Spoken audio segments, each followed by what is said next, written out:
Hola, buenos dias. Good morning, my beautiful people. This is part 2 of my bedtime routine and sleep wellness video series. I guess this is the sequel. In my last video, I set up my bedtime routine here, and that took forever, so I wasn't able to set up my sleep logs as I wanted to, but it's okay. I split it into 2 videos, so this is the second part of that. In this video, I'm going to be setting up my sleep logs, so if you're interested in seeing how I set up my sleep logs in my happy planner, just keep on watching. I am so happy with how this bedtime routine spread turned out. I'm super motivated to sleep deeply and sleep well. It's so important to have a good night's sleep in so many different ways. I highly recommend this book called Why We Sleep by, I believe it's Dr. Matthew Webster. I'm not sure if Webster is his last name. I know it's Dr. Matthew something. I'm pretty sure. But check out this book, Why We Sleep. It's an excellent book on one of the nation's leading experts on sleep and sleep science.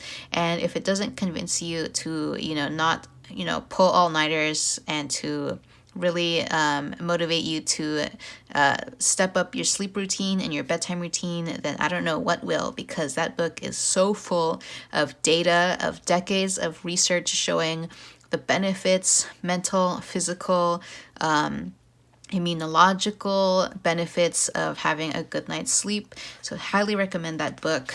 And yeah, so today we're going to be setting up my sleep logs.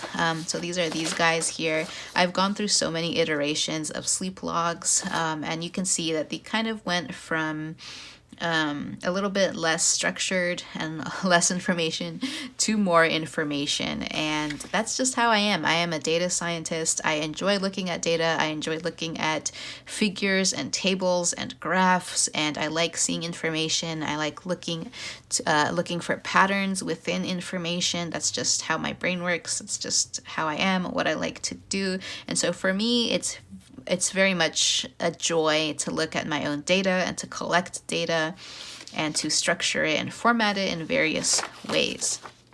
So what I'm going to do today is set up my sleep log for the month of February.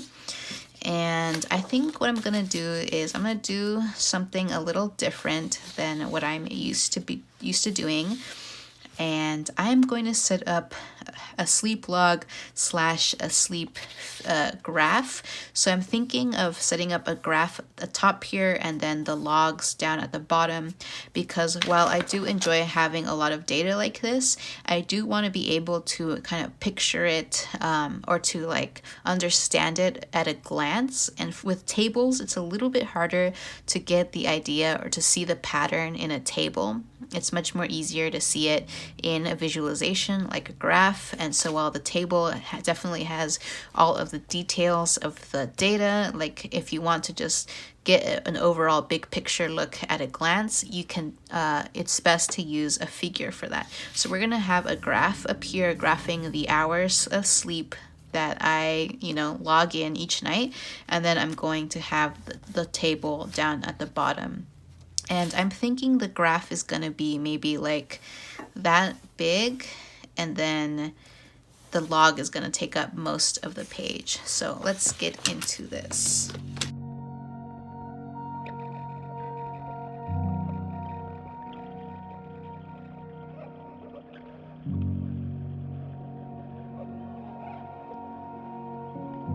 So for my y-axis, this is going to be the hours of sleep, and I have everything from 0 to 9 hours. I normally don't sleep past 9 hours. It's very rare that I sleep more than 9 hours.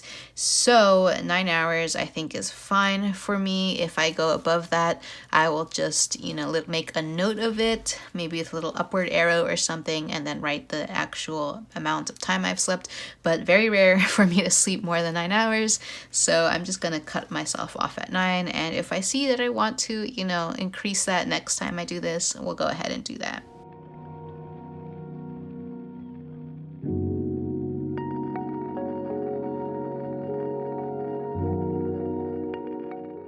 And then on the x-axis, this is gonna be the calendar date.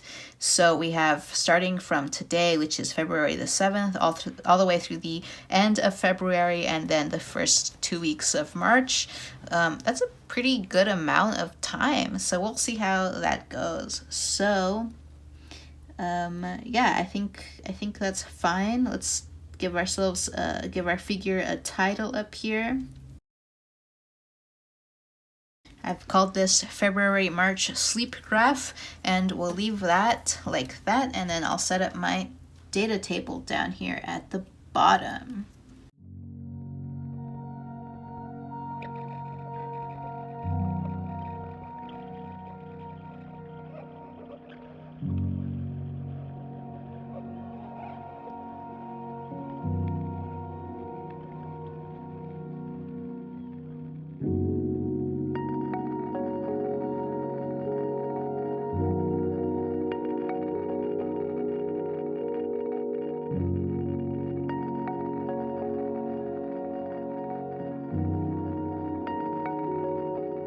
All right, so this is a beast of a table. There's a lot of parameters that I like to keep track of. Thanks to my Fitbit, I'm able to kind of be aware of all of the finer details of sleep. So let's go through them.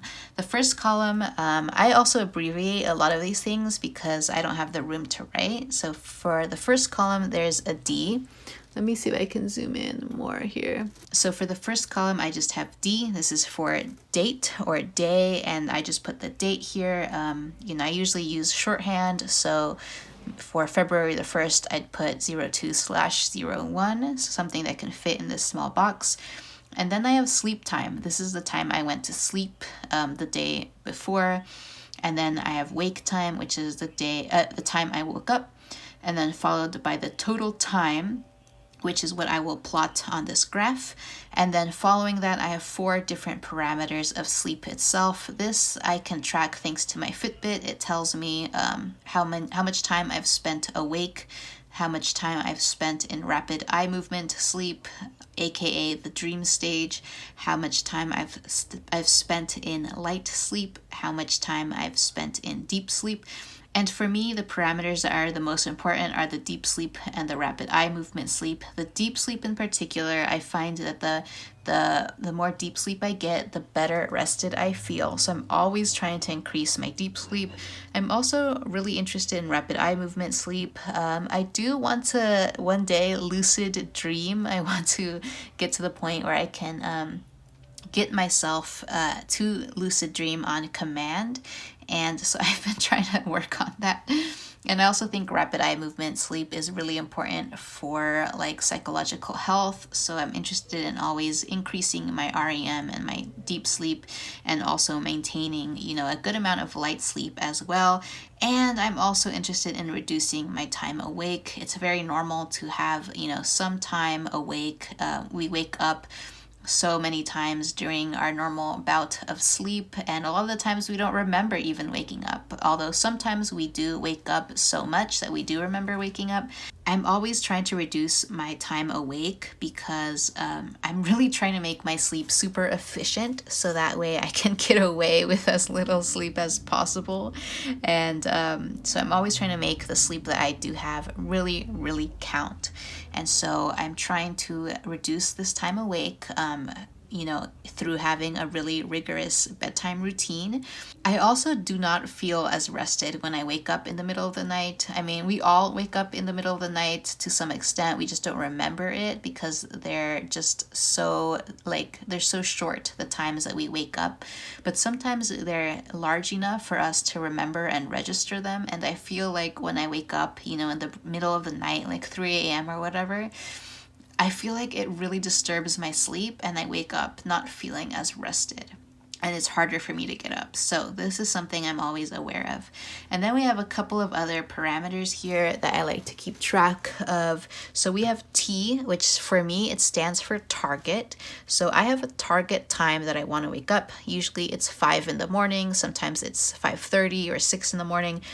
And so I'll write that here. I'll put like 5. And then the next column is T question mark, which stands for have I met my target? So a lot of the times, especially when I'm exhausted, I will set my alarm for 5 in the morning, but I won't be able to get up till 6:30 or 6 because I'm just so tired and I just can't get myself to get up. And so I'll make a note of that. Like when I'm starting to see that I am not meeting my target, then it's kind of indicative to me that I need to be sleeping a bit more, that I need to be more realistic about what time I'm trying to get up. So that's just kind of for my own knowledge. And then following that, we have an S. So this stands for sleep score. This is the score that the Fitbit gives me. It rates my sleep every night. And so I just like keeping track of that to see, you know, the quality of the sleep I have. And then following that, I have another column with an R, and that stands for rest score. And this is very similar to the sleep score, but it's my own personal rating of my sleep. And I used to have this out of 10, like I would go 0 to 10, but I'm thinking of also having it on the Fitbit scale, like 0 to 100, so that way I can compare between the sleep score and my own personal rating of my sleep based on how I feel. Because I feel like a lot of the times the Fitbit doesn't really, like the sleep score doesn't really ring true to me. There are times when it says that I have like an excellent sleep score, but I don't feel rested. So I want to kind of compare my like sleep scores, my personal sleep scores, which I differentiate from the Fitbit sleep score by calling it a rest score, just to get a sense of whether like I agree with the sleep score that the Fitbit is trying to give me, and also just so I have like a measure of how rested I feel, so that way I can kind of compare everything else, like all of these metrics that have, you know, that are part of my overall sleep experience, and see how rested I feel from that. And then we have the last 2 columns in the data table. So this second to last column is D for dreams. And I just put a yes or a no whether I experienced a dream. So I think dreaming is really important. I want to make sure that I'm dreaming. That means I'm spending a good amount of time in rapid eye movement sleep. And I just like keeping track of my dreams. And so I put yes or no in this column. And finally, we're in the last column, which is the energy column. And this is this column here on my last sleep chart. It's the column where I pick a color based like on, you know, how I'm feeling throughout the day, and it gives me like a sense of my energy levels throughout the day. So like if it's pink, it means I was high energy all the way to dark blue, which is like bad energy. I have purple, which is low energy, and so on. There's a spectrum here that I follow. So I'm going to set up a legend, a color legend, to kind of map out my energy levels, and I'll set that up probably on another page. But this column is for me to fill out at the end of the day and just kind of make a note of how I was feeling energy level wise, because I like to see how it relates to my sleep and all of like the metrics of my sleep. So that is it. That is my entire sleep table. I know it's a lot. It is definitely a lot. I enjoy data collection and data analysis. Again, I am a data scientist. So for me, this is like coming home. It's very natural for me to set up tables and figures and think about data like this. So if you feel like you want to do this, you go ahead. It's a lot of fun, personally, for me to like to do this. So if it's too much for you, definitely you can maybe keep track of only a few things, have like 5 or so columns in your table to start off with. I definitely started off with maybe 3 columns, and then I just kind of quickly expanded from there, and I think it's a lot of fun, so that's why I do it.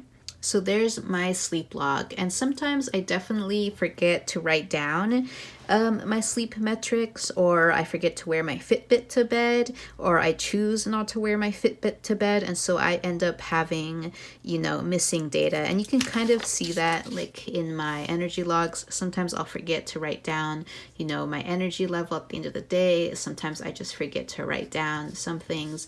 So you can see that I have missing data in the chart. That's totally fine. It's like no one is gonna be knocking on my door trying to find out how I felt this day or if I dreamt that day. It's okay if you miss, you know, a couple of days, and I definitely missed a couple of days in here.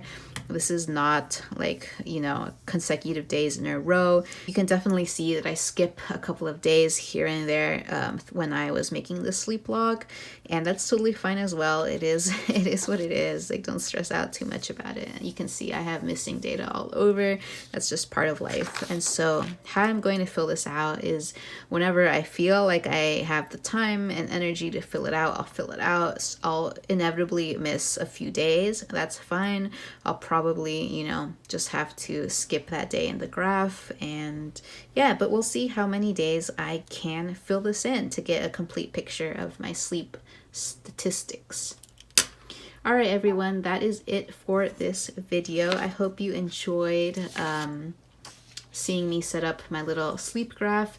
I hope you have a wonderful rest of your day wherever you are. Let me know what you're doing to keep track of your sleep, if you're keeping track of your sleep, and I'll catch you in my next video. Bye.